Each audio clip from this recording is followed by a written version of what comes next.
Wow.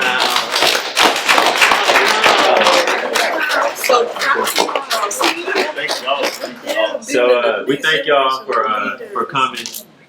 I see so many familiar faces here, but we wanted to open up for about 15 minutes just to, if anybody have any questions. Yeah, to ask anybody. Yes. Yeah, definitely. Hey, Buzz. Hey, Sharon. Hey, Drew. Look, she's still mad. I'm like, I don't even want to go there. That's right. I saw Drew walk in. Wow. I'm good. What's up, Judge? First of all, I want to say this was amazing. I enjoyed you all immensely. I'm excited about what's coming from Durham, embodied here. I've heard from so many people, I can hardly wait. Yes. I can hardly wait. Okay? Now, I heard the Kumbaya moment about it. I want to kind of bust your bubble just a bit. Mayor-elect, I'm going to call you that. Drew. Yeah. Sit up straight. I'll call you that. Your really only serious opponent, after she was spanked in the primary, came and made gestures about unity and how we're going to work together. But my opinion is, I'm saying my opinion, make sure you get it correct, was that the faction that supported her thought she was going to couple with some others and run the tables on Durham. It didn't happen.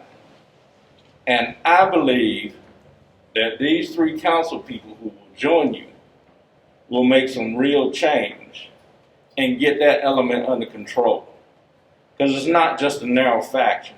I believe collectively, the four of you all represent a unified Durham. So all of that is to preface my question about knowing that that element was there. Spike Lee's movie, I'm dating myself, do the right thing. Love will overcome hate. How are you going to get love to overcome what I know is a begrudging willingness to work? Well, you know, Drew, as you know, I was raised Southern Baptist at Moorhead Avenue Baptist Church. Yes, ma'am. Now at First Calvary, and spent a little time in the Holiness Church, and I always take it back to Christ. Because that's the space I live in, and that's my right. So a lot of people don't believe in God and Jesus Christ and the Holy Spirit, but I am one that believes that. And so he led by example. That's right. He leads by example. And so we're going to be, it's like Michelle Obama said, when they go low, we go high. It's that same principle. So I am inviting that element into the table, to sit at the table. We're talking about unifying, and we're going to show that. Marshall and them invited me today, but they were at an event that I had earlier, a car show. I said, look, and the Marshall didn't even know I'm planning to change this program. I said, look, I got to go and do a live feed, a live session at 3 o'clock at American Underground. Come on, let's go. They all came. So love, it's hard to reject that, because everybody it's like Bobby Womack said, everybody want to be loved. So we're going to keep hammering that.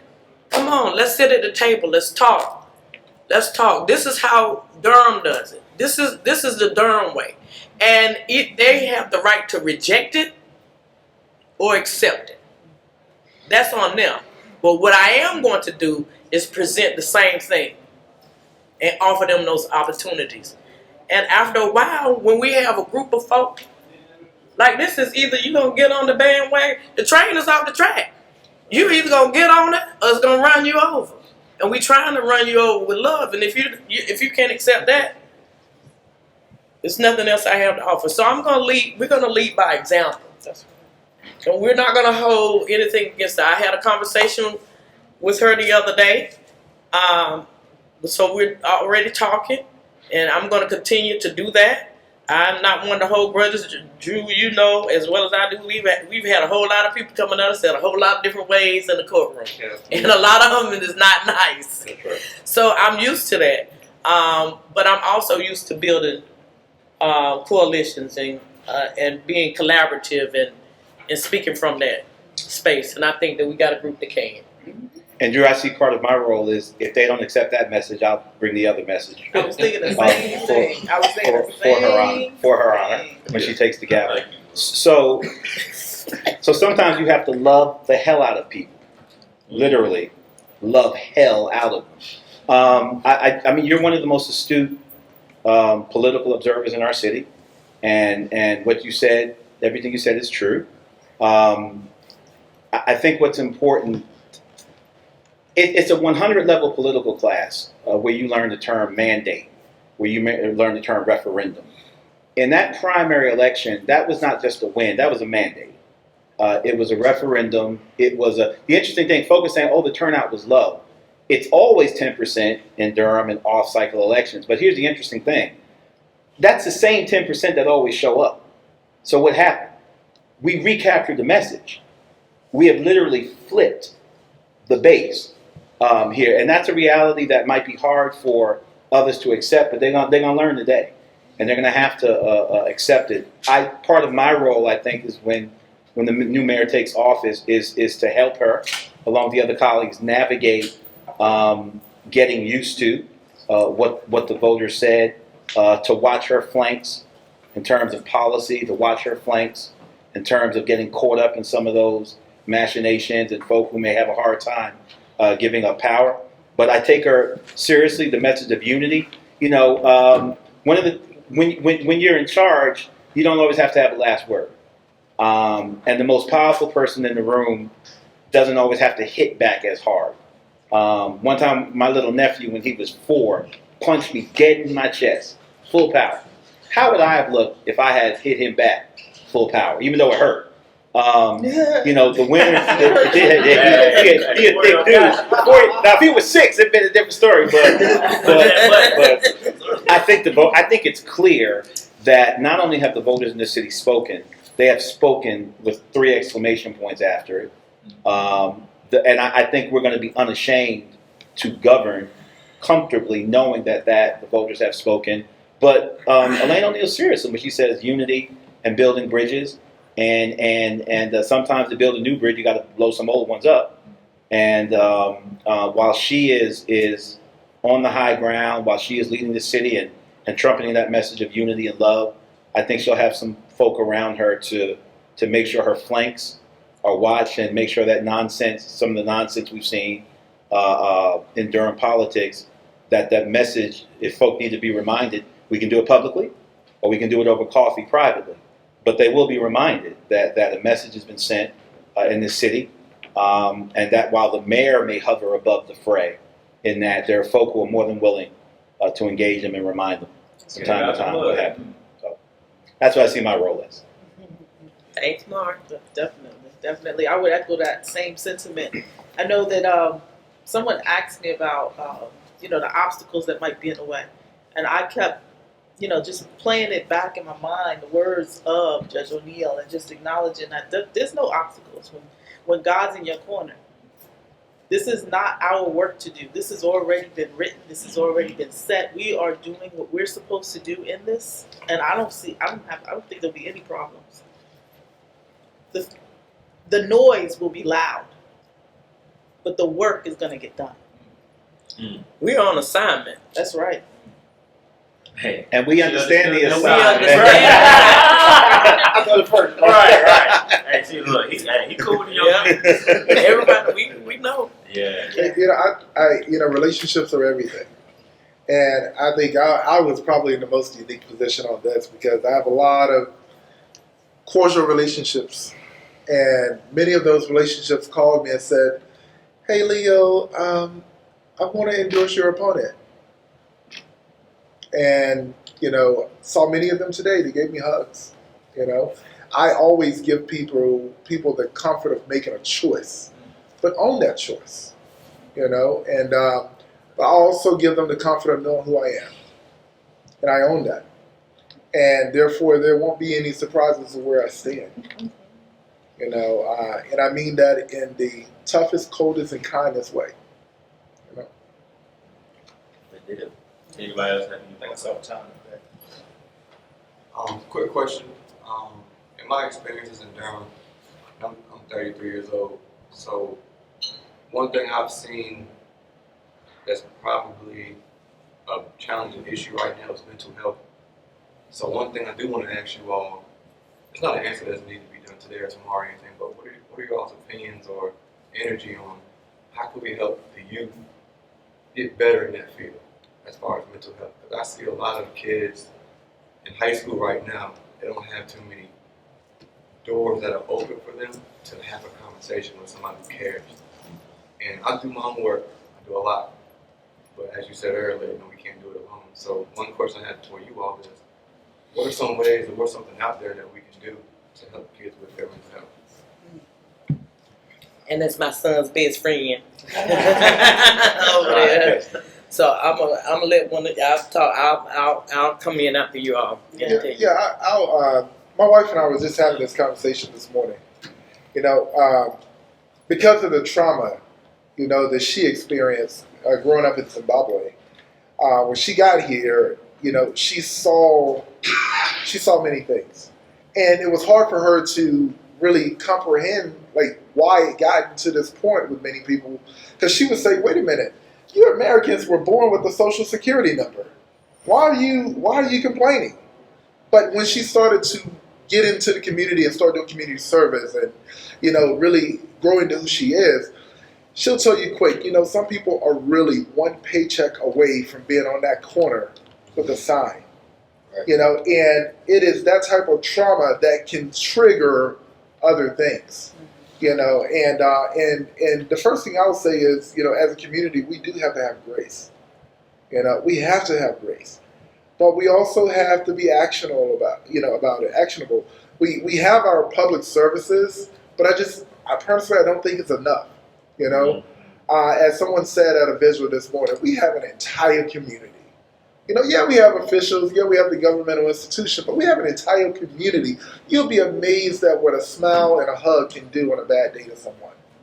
And just lending some of our resources. I'm the furthest from rich, but together with the community, I fed 50,000 people. Right. And that was my contribution to trying to keep a traumatic experience from getting worse and causing a rolling effect of some type of mental fatigue, mental deterioration. So my goal is to use the platform that I have to reestablish a culture of love and care. And that is to augment, what we have as an institution as well. But we do have to communicate more with people. We really do. There's some people that are literally on the brink right now. Yeah. Possibly even in this room, on the brink of just losing their stability. What I'm saying is, to answer your question, I'm going to be personally committed because mental health is now seeping into everything we do. So if you look at the org chart for county government, city government, most of the responses that speak directly to mental health, social services fall under the county purview. But we've got a well-established practice in Durham of partnering with our county partners. Now, the Durham Police Department is under our org chart. The most dramatic, oftentimes, encounter people have with government are the police. Guns, badges, lights, it can be overwhelming. And if you're already experiencing mental stress, to have that show up can also exacerbate it. So one of the things we're looking at is widening our toolbox in terms of response, while retaining capability to deal with every contingency that a government has to deal with, but widening our capability to deal with residents that are in mental stress. Over 50% of our officers now have what's called CIT, crisis intervention training, which I believe that well-trained officers ought to be able to arrive, fall back, create a perimeter, and call for the right response. They do it with SWAT. If cops arrive and they're outgunned, they'll create a perimeter and wait for SWAT to arrive. There's no reason we can't do that as well. If we say, this person needs mental health expertise, create a perimeter, fall back and wait. But that's one thing the city can do. But another thing we can do is we can buttress and muscularize the interventions at the county. It's established practice. We just spent south of $1 million to expand Little City United violence interrupters. We spent money, partnered with the county to expand emergency rental assistance and eviction assistance. We've done it to hire ambassadors for vaccine knowledge. We can do that as well with mental health services to use the city call, although it's not directly within our wheelhouse or purview. We can write checks to the people that are doing it to buttress and muscularize what they're doing for folk in the county. And our personal platforms, our personal abilities, as Leo spoke of, are important things to draw from. But in December, we will have control of the city's coffers, and our budget last week was just $500 million. It's a lot of money, and we can make some decisions. And one of the areas I hope that we'll flex in more is mental health, if not directly as a city, then in partnering with our friends at the county. Yeah, and if I could add to that, I think even just acknowledging that coming out of COVID, or still being within it, but with the American Rescue Funds available, that's $51 million. 25 are already here. How we decide what's next and how we use those dollars to actually do something that invests in the residents that live in our community, I think makes a difference. And so around mental health, it's not just the intervention, it's also the prevention. And so acknowledging that from birth all the way through, there's a pipeline that should be in place that supports children and families, especially around social and emotional needs. And right now, it's fragmented. There are parts and pieces that are in place. There's a gap around 4th to 7th grade. And we need to kind of coalesce around it and kind of fill it in so that it creates the support that's all the way through to college or career. Not everybody's going to college. Some folks going straight into careers. Straight to career. So I like to look at systems and try to figure out how you dismantle things that you know don't really work. And one thing that the Black community has always struggled with is in the area of our social systems that are supposed to be helping. The Department of Social Services, we did not view them as our friends when they were coming in to take care of our kids, and we still don't. And it's the same thing with mental health. We have some issues within the Black community about mental health. We're just grappling with the fact that we probably have a lot of mental health issues that we don't even really talk about, right? Mm-hmm. Especially in our own families. I've dealt with it in my own family. I've dealt with it, as a judge when you have to interact in these systems. You have a lot of good people that work in these systems, but I knew that bureaucracy was gone when I was on the bench, the way that we deliver those services. It has not worked well for our community, the way those services are delivered to us. How many in this room have had contact with Access or the mental health services? Just by a show of hands. And how many of us know people that need services from mental health? You see what I'm saying? So the government systems of delivery of those services, even though you have well-intentioned and very smart people in those systems that work it, the bureaucracy itself doesn't work for us. Right. So we're going to have to rethink how we want those services delivered as a people, because we don't really talk about it. And we absolutely know people who need it. So that's part of the conversation that I think we have to have outside of what the government is going to do. It's what way works best for us to deal with those issues that we have difficulty as a community talking about. Is that we start in, like you said, at a very young age, beginning to talk to our families and friends, like we had the conversations at home about the police and how you start with the police. Does it look like that?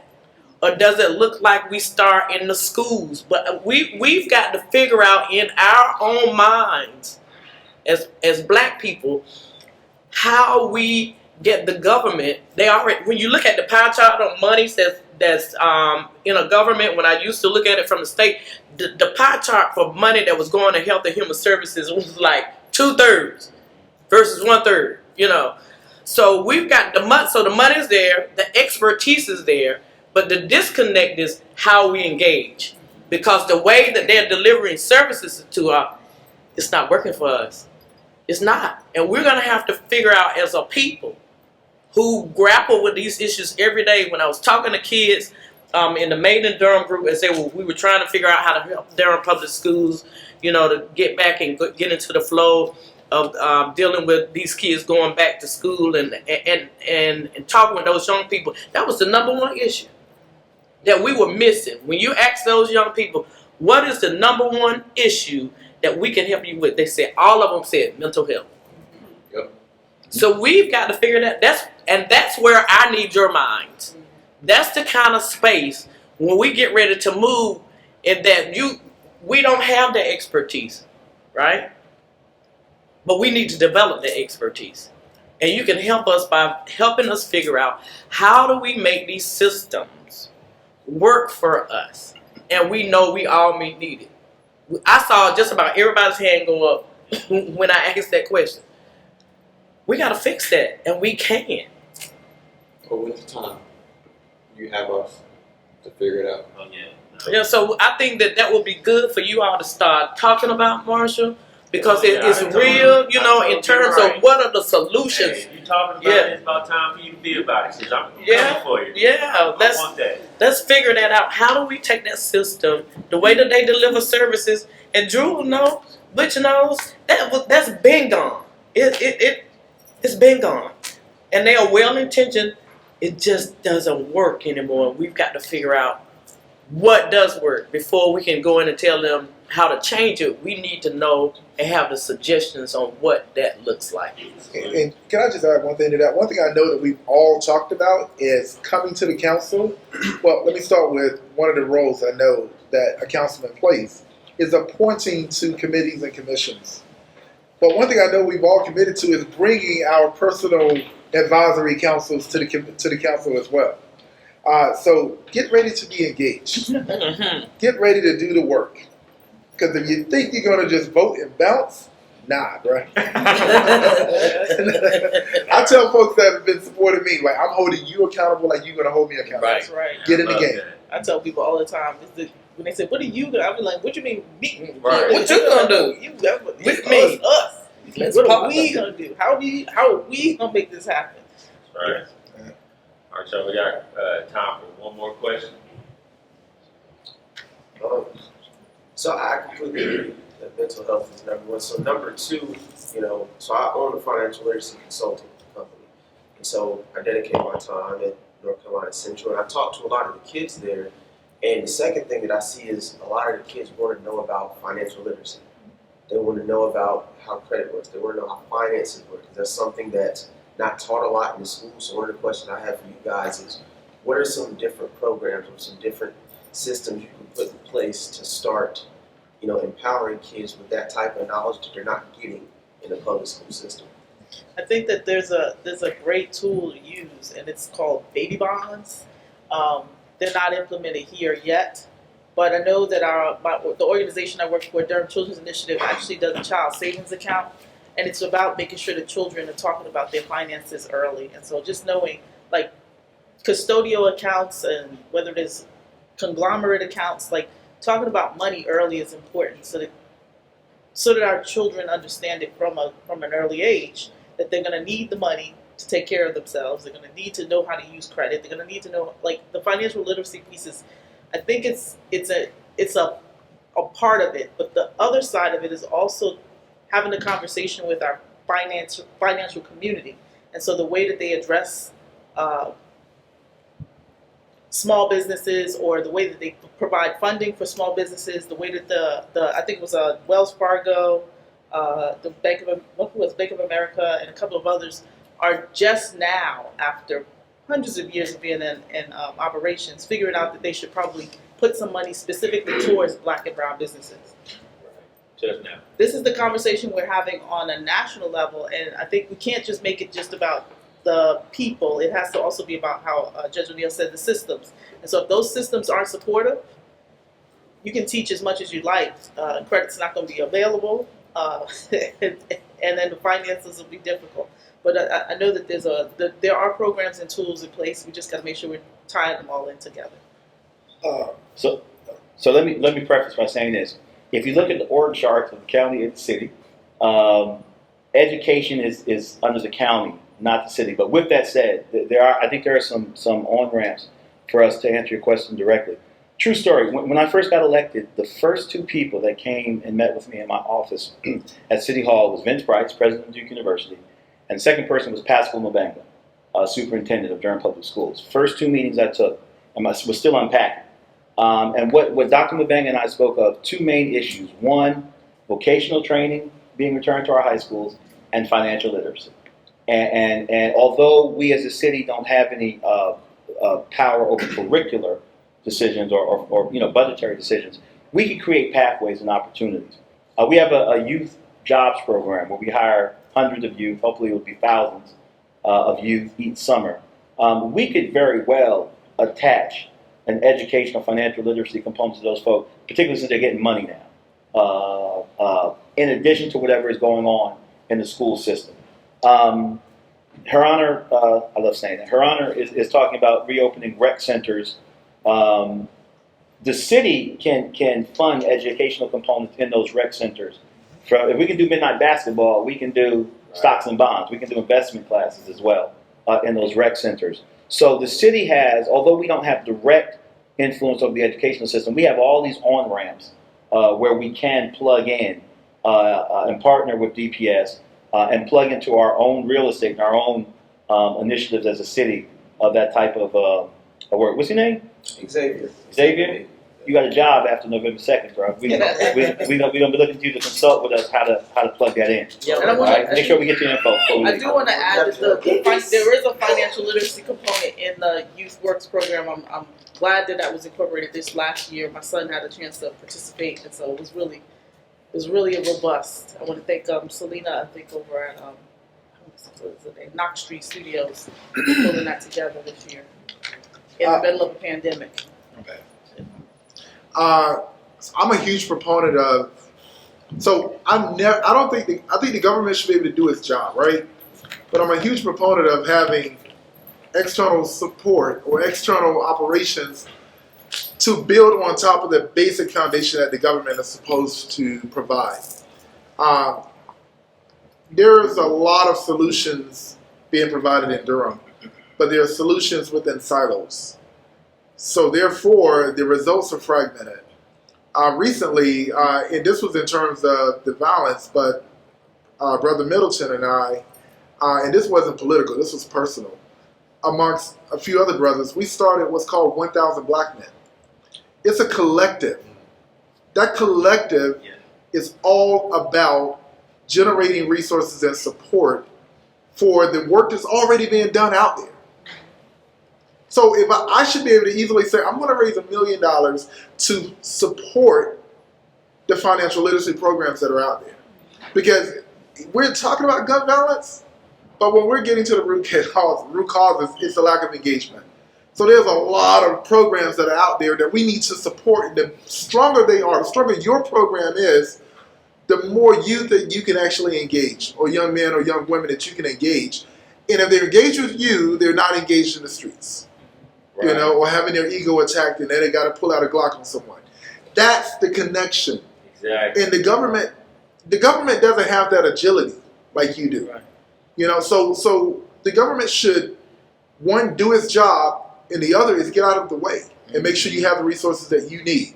So I implore you to go to bankblackdurham.com. Bank Black Durham has two main goals. Increase home ownership, Black home ownership by 10% in 10 years, and increase Black small business ownership by 25% by 2025. And we're well on our way. And that is another program that should support the overall city, because we all want to be safe and we all want to prosper. So I look forward to connecting with you. Absolutely. And that is when the community has to come in. When you think about, when I think about financial literacy in my own life, I'm one of 5, baby girl, and my father and mother. My father didn't have a high school degree until soon when I graduated from high school, and he was 45 when I was born. He went back to Durham Tech and got a GED. But the interesting thing in watching my life, in retrospect, he taught my brothers financial literacy, but they didn't teach the daughters that. right? So I kind of pretty much had to kind of figure it out on my own. And it's interesting to hear my brothers talk about, how they learn how to balance the checkbook and all that stuff. But I didn't get that. I don't know, why or why not. But a lot of that stuff that I learned outside of my parents' home came from the external community. My church or churches, taught me public speaking. And when we went to school, when I went to Moorhead, I remember we used to have what they call mini courses, where the community would come in and they taught us etiquette, how you sit at the table and you use the fork and the right fork and all those things. So the community, what the family couldn't provide, in other words, or didn't provide for whatever reason, we had a community system set up to fill in that gap.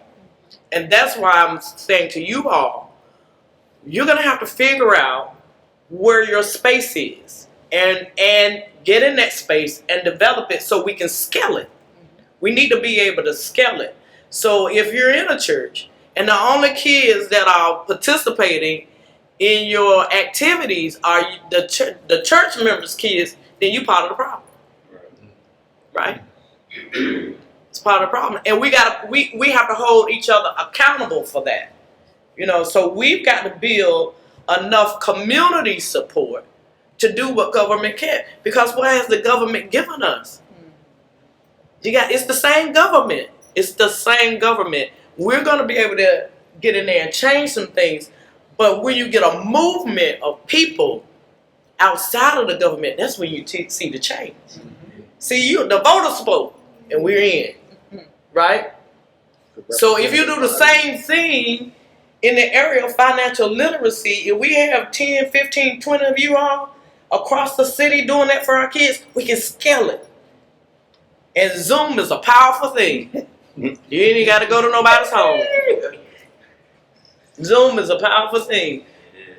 So think about those things, because that's what it's going to take, is the community to fill in where families can. And we should not hold people responsible for what they don't know. Because while you're teaching that kid financial literacy, guess who you're probably going to be teaching as well? A parent. Right. You're going to teach the parent. So that's a win. So we coming for you. Thank y'all. Thank y'all for all your questions and willingness to speak as far as your. Yeah, I think we have one more right here. Man, twice. I'm advocating. You seem really insistent. So. Yes, That was an enthusiastic hand raise. I'm a mental health and data scientist, so one of the things I was going to ask is, once you get funding from the government, that is just an initial opportunity to, just like you said, scale. I really resonated with your words related to it's a mental health issue, like racism, rates, all of these things, right? You could give all the opportunities, but if you're not in the right mindset, right, they're just going to pass you by, or those feelings of unworthiness just overcome all of us, right? So, my question was more related of, have you considered research that we could do with partners like Duke and different things to really bring the data about how this is a health issue, and then have a continuation of funding for the programs that are reinstated? I've done a lot of research with how other countries that are collectivistic communities have addressed these issues. You see, the subsets of cultures are different, and you cannot address the same recipe doesn't work for the rest of the country, because brown sister, Middle Eastern, Hispanic over here, we are collectivistic. And so we have to address things in different ways. Yes. My mother is from Costa Rica, and in the World Health Organization has taken programs that, just like you were saying, go to the household, account for each human, it's the community, but it has a more structured element of taking care of each other. Because the government's not going to do it for you, but you'll know that Jimmy or LaShawn over there are having trouble, and then you can engage the system that's where the disconnect is. So Ty invited me and happy to be of service, even if it's just to kind of bring that different aspect on how to look for that money and just scale it.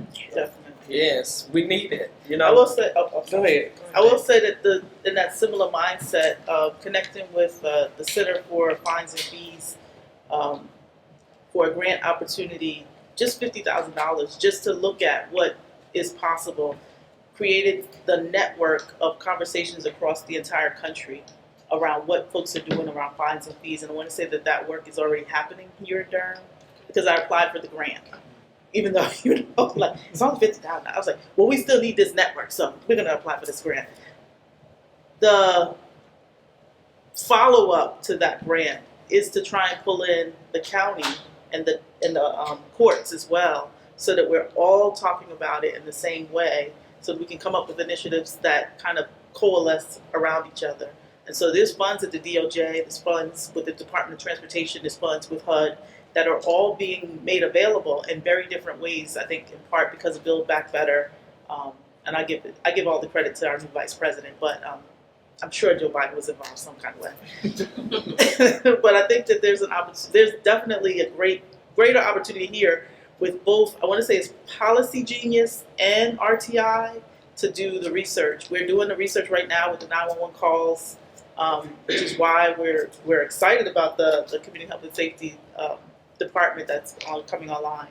Just want to make sure that it works for Durham, that it actually solves problems here in Durham. And so that's the focus, but we can always share what we're doing. Yeah, that's great. I just know, like, I grew up in Chicago, and I know that certain systems, right, you take research that's been established in a different place, different culture, different people, it doesn't work. You have to give it your own spin, your own flavor to actually be able to reach the homes and the people that, if you track it from a metrics perspective, the money will continue to come. And I think that a lot of opportunities on one-time grants are just wasted because of that. So that's why. I try to do both qualitative and quantitative, making sure that the stories follow, because if you don't have those extra details to say that, it's a community of Costa Ricans in Durham, or a community of there are specifics that have to be accounted for. So I appreciate that question. Mm-hmm. Don't be a stranger. Yes.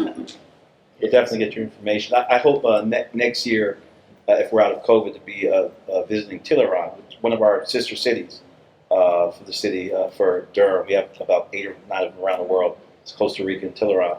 But to answer your question directly, yes, we leverage the brain power, not just from Duke, but Central as well, all of the time. And my colleagues already alluded to something more germane to your area, mental health, our community safety department is, we've got actually a Fuse fellow as well.